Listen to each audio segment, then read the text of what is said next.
Hello beautiful people and welcome to another video. If this is your first time here, my name is Eleftheria and today it's also the first time that I'm going to review a course from Codecademy. As you can see, I'm already logged in and I have a simple subscription, so I'm not a pro. All the things and all the courses that you're going to see from Codecademy are totally free, which I guess it's great, but you don't have the opportunity to do many projects or to develop a better portfolio. You're just getting the basic knowledge without doing big projects. There are usually small quizzes that you can take them. It's you can find them in the syllabus section, but other than that you got like nothing. Anyway, let's start with the overview and the course that we will be seeing today. It's called Learn the Command Line. I have already completed it. It says it has 7 projects and 4 quizzes, but the 7 projects you will not be able to do them if you are not a pro. Okay, so let's go to course outcomes. By the end of this course, you will be able to navigate, access and modify files and folders on your computer, all without a mouse.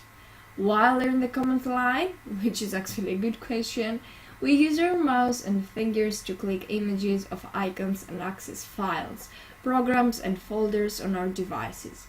However, this is just one way for us to communicate with computers. The command line is a quick, powerful, text-based interface developers use to more effectively and efficiently communicate with computers to accomplish a wider set of tasks. Learning how to use it will allow you to discover all that your computer is capable of. And I like this kind of description. It's small, it's on to the point, it just tells you why you should do something, and I think it covers pretty much everything.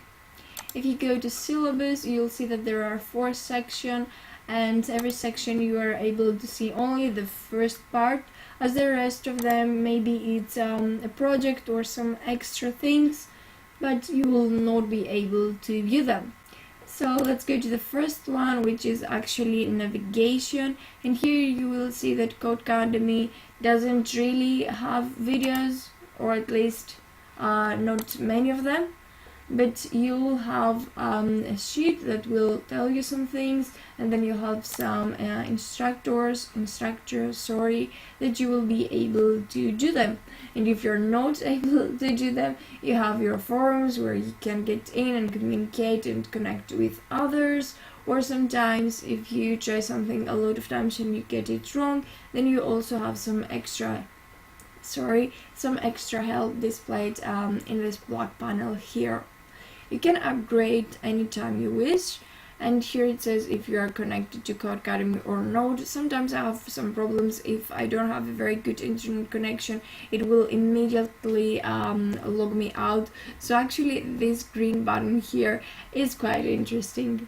In this also corner you can see the notifications icon, and I don't have currently any notification. And then up here you can go to your profiles, your statics and all these kind of things. But let's go back to this left panel, and as I mentioned before, the first thing that you will see is the title of the course or the section that you are taking now. Your first command, you will have some information, and then in the instructions you will have something that you have to do. In this case it's just an ls, and after you type it and click on enter, you will have some more maybe instructions again, sorry. But yeah, it goes like this, and like in the end you can go to next.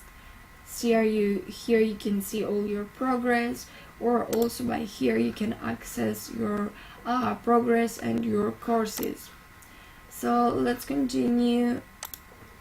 I'm going to the 9 one, and from there I will continue by School World, which is pro, and you can not do this, but you have to start next lesson.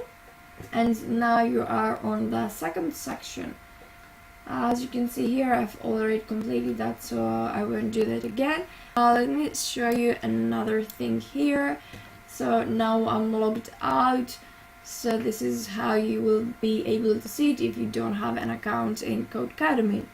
You have your overview and syllabus again, but this time you won't be able to start anything unless you first log in. So you have your navigation, viewing and changing the file system, redirecting input and output, and in the end configuring the environment. I feel that this course for a beginner is doing an amazing job. Of course, for something like the command line, you have to make a lot of practice by yourself, because nowadays it's easier to just click on something. So if you're having difficult times, you'll find yourself just taking the files and not following the command lines. But I would suggest you to make a lot of practice, and if you are a beginner, then you should totally take it. Thank you very much for watching. If you like this video, please share and subscribe. I will leave in the description box the link for this course. And I'm sorry if my voice is kind of weird today. I don't know, it's like this. But yeah, have an amazing day. Bye!